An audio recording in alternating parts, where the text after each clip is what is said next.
Hello everybody, it's Maria here from Pepperly Rose Paper Crafting. I'm from Sydney, Australia. Welcome and thank you so much for stopping by.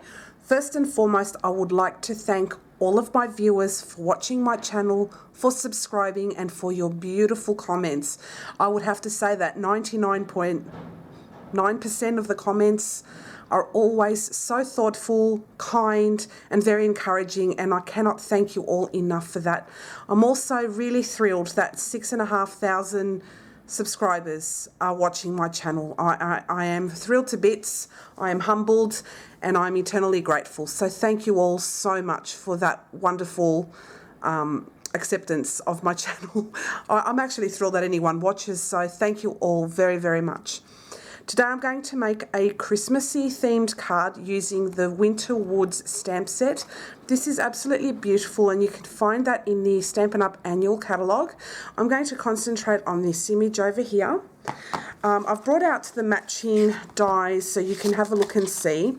There is a matching die that goes around that tree image, and you also have some standalones, and I forgot that this even has a hillside, so this is something I may or may not use in my card. I haven't really decided, but I just thought I'd show you these dies because they are quite beautiful. I might not use them, but they're here nonetheless. Anyway, I'm going to also use the Hammered Metal 3D Embossing Folder. This is beautiful, and I'm using the rectangle stitch dies as well. I love these. These were my standout. So what I'll do now is I will show you the card stock that I'm using. So today I'm using Smoky Slate. This is half an A4 and then I scored it in half, and that makes an A6 card base. And this design is very versatile, so you can use it for whatever, with whatever card base you wish, whatever dimensions you want to use. So that's that already done. I've got two pieces of Whisper White cardstock which will layer on top, and they're about 1/4 inch shorter on that side and that side, so it's it gives a really nice border right round. And I've also got one for the inside measuring exactly the same. Again, these can be any dimensions. I've got some scrap piece of Whisper White and some scrap again of Smoky Slate. So we'll go through all this very quickly and we'll get started. So I'm going to bring out some Whisper White cardstock, and I'm going to bring in my craft sheet. And I'm going to use my embossing buddy to rub over the entire Whisper White. This is the scrap piece. And then I'm going to grab my Versamark ink pad and my stamp. And I'm going to ink it up.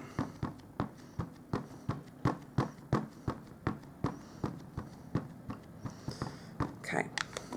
So the first stamp will be at full strength. I'm going to stamp off, go further up there, stamp off, and go just a tad lower. Alright, now I'm going to clean that from the Versamark and leave it to the side for the time being and let it dry. And I'm going to grab my white embossing powder. Now, I just wanted to explain that I have construction going on at my place, and this will be going on for the next 2 years. So if you hear noises, that's where it's coming from, and it's not likely to stop, but I don't want to stop my videos either. So look at that stamped off. Isn't that beautiful? It still turned out beautiful. I love that. Just don't worry about that. I'm just going to pour it on here directly.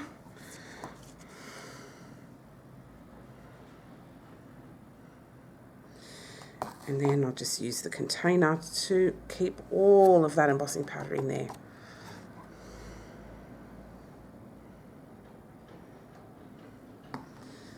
And do that.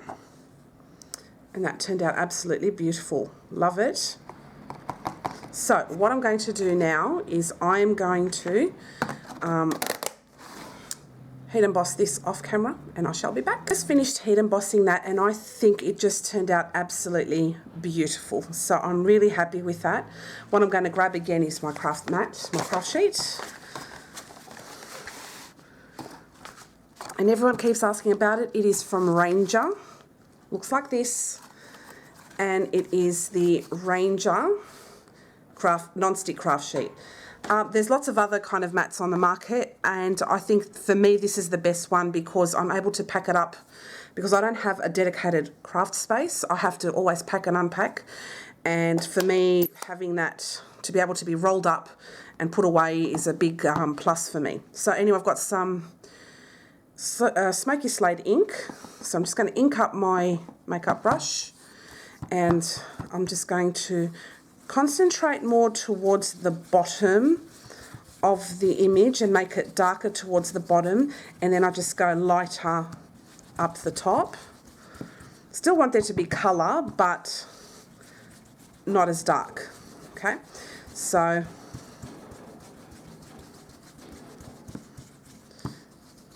just a bit more colour towards the bottom.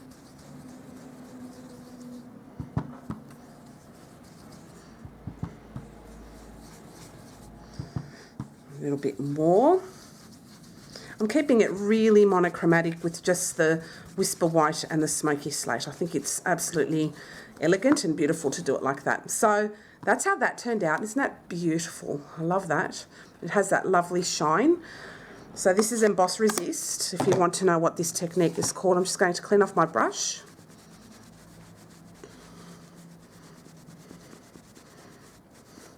And then I'm just going to clean off my craft sheet.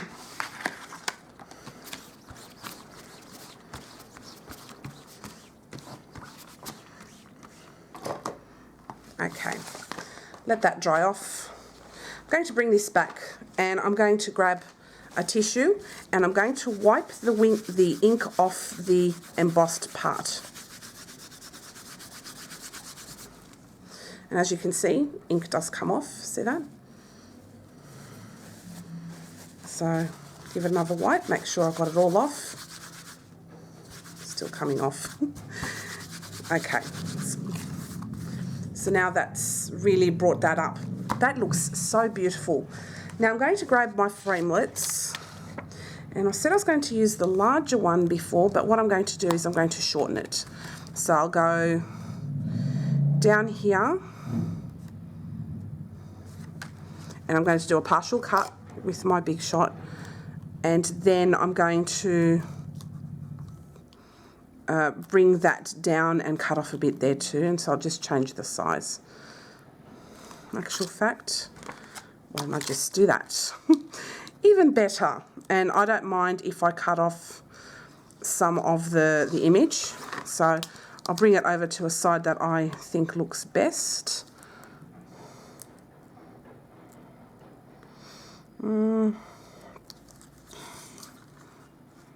Same difference, isn't it? All right, let me think now.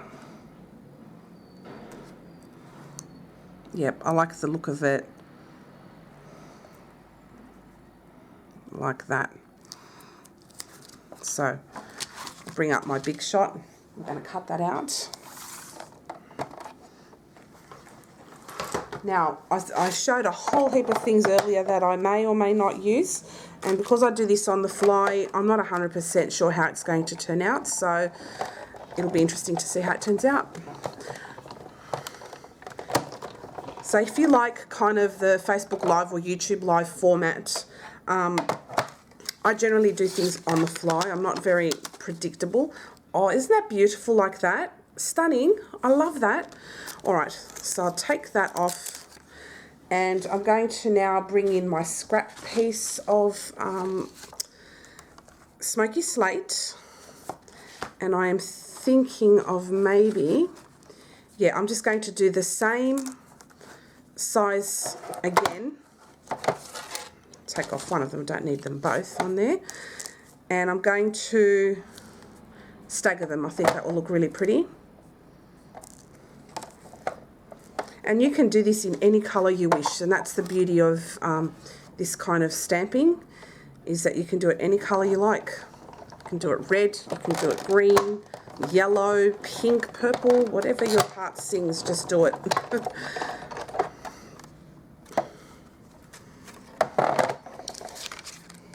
And that's now the cut. Oops. So there we go. That looks great. Take that off. Now it's ripped off my cardstock. Maybe we should get some of that purple tape people keep talking about. Alright, now finished with the rectangles dies, stitch rectangle dies. I'm now going to move on to embossing with the hammered metal. This is a nice, you can use this as a grungy one, you can use this for elegant. I'm going to grab one of those pieces of white cardstock that I cut up earlier, and I'm just going to pop that into my folder, and then I grab the 3D embossing folder plate, which is the blue one, and this is for those new style Stampin' Up folders. They don't have Sizzix anymore, they just have that Stampin' Up sign. You use your Big Shot platform, this and this blue one on top, and then you crank that through. Alright, that's it with my Big Shot work finally. Woohoo!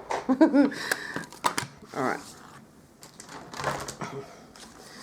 And oh, isn't that gorgeous? So you can have the deboss, I love the deboss side and the emboss side.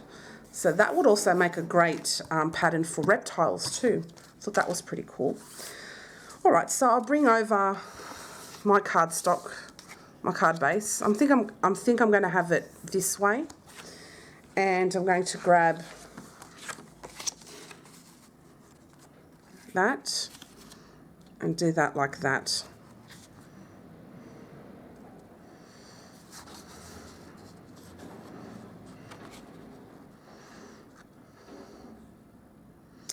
Yeah, stagger it, but it does take away from the background.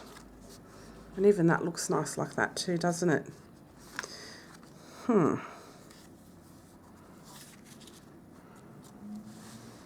It's nice and elegant, doesn't it? But I am thinking if I emboss this background the same with that, that would look even better too. Just that card front. Okay, just bear with me for one moment. Okay, so I had a little think about how I want to make this card look, because what I initially had in my head hasn't really quite worked out the way I wanted it to. So what I've decided is I'm going to bring in some silver foil, silver glimmer paper. And I'm going to use my old trimmer, because I still have it and I've got a ton of blades to go. But I have an old blade that is blunt and I've just got the G on it, and I'm going to use this to cut the glimmer paper. And so I'm going to use that as a guide, use this piece of paper as a guide. Okay.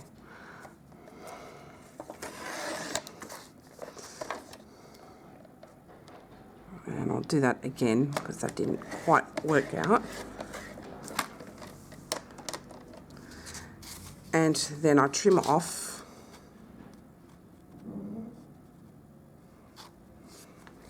down the bottom. So rather than, you know, chucking this trimmer away or the old trimmer, why don't you keep it and use it to cut your glitter cardstock, and that way you do not destroy your blades and your new trimmers. So with that, I'm going to cut out the middle of that again, and this will just go in nicely. And the reason why I want to do that is that I can actually use that extra paper again, because all I'm concerned about is the frame. Stick this back down the bottom. Stick my regular blade on there again. And I still like this trimmer, by the way, and I still use it, so just so you know. And I like that it has storage down the bottom. So I've got all these new blades, and I've got that too. And I will be giving, my review of the new trimmer as well in a few days' time. I'm pacing myself with that because I want to make sure that I give a thorough review and my thoughts on it. And it's not all perfect, I can tell you that. So anyhow, I'm just going to grab the second largest frame here. Going to make sure it's kind of even all around. Like so. I'll add some painter's tape, and then I'm going to cut that with my big shot. So if you want to preserve all of your like glitter cardstock, you can do that.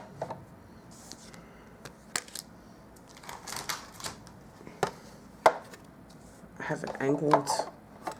When you have these kind of like open frame type of dies, best to cut it at an angle. It actually goes through a lot better in your big shot than if it was front on or side on straight, if that makes any sense. So always angle cut like that. Preserves your plates and also makes it cut really well. Okay, so now take that off. I've got this gorgeous little frame and it has the stitching around it. This I can use again, so that's a whole lot of cardstock that you can keep. Put this away. Put that away.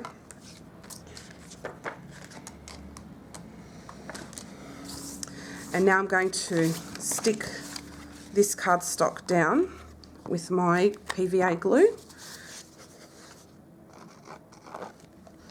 I think adding that little bit of sparkle, sometimes this scoops up. I think it's right now. Yep. Adding liquid glue on embossed pieces is really good.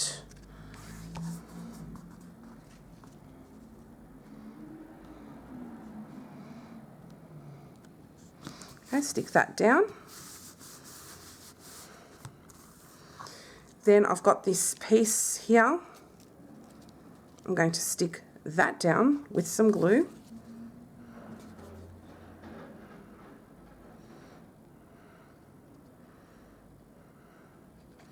Just add the glue right on the edges of this frame.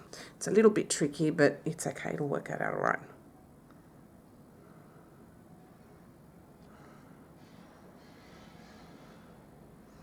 Okay. So I'll stick that in the middle there, because I still want to see the embossing without losing that lovely effect. Oops. Okay, stick that down, and then I'm going to do the same to this, and it just slots right in, so it looks like this was framed very well for it. So I'll just add some glue to this as well, and then I can fiddle around with it more so that we can fit it in nicely and evenly too. Because the frame is so tiny now, kind of warps a bit, so we'll put that in here and let it like slot in like that.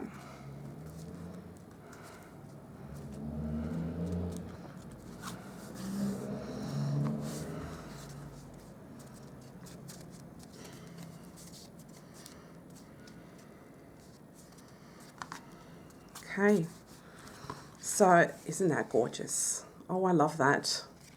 All right, so it's missing a sentiment. I'm going to put this one up here.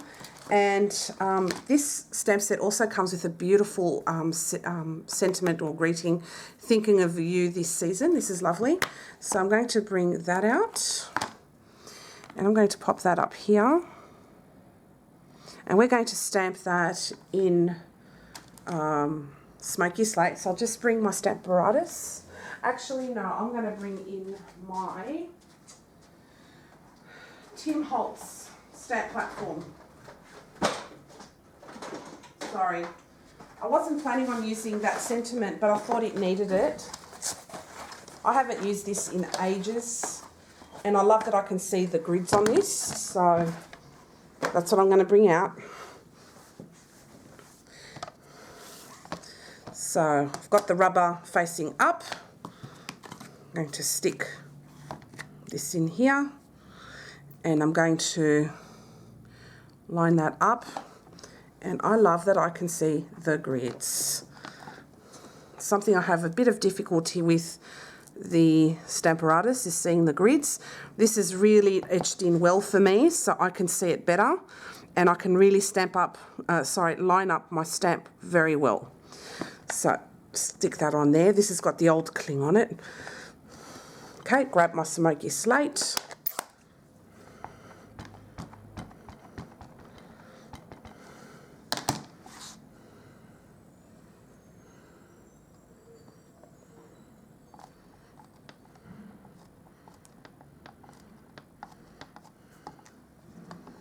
And that stamped it absolutely perfect. Isn't that beautiful? I love the way this has turned out. So I'll just clean up my stamp, take it off my Tim Holtz stamp platform.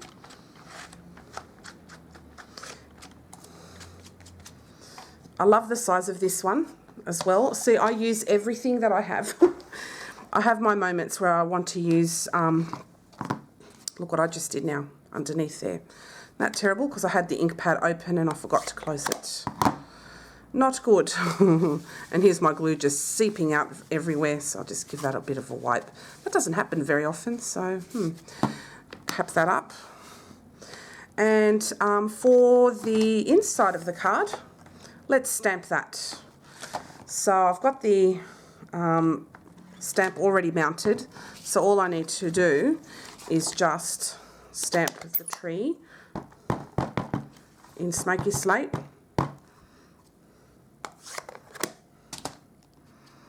And I'm going to stamp that down the bottom and off. So it looks like that. I'll give my table a bit of a wipe, and this a wipe too. And we're going to now mount that inside.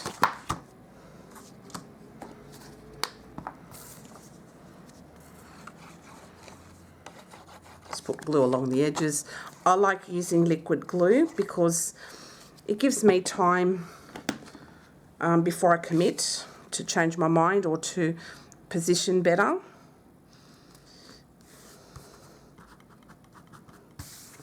Okay, so that's my finished card for today. I hope you like it. It's a beautiful stamp set. I really enjoy, these images are nice and classic. I love those birch trees as well.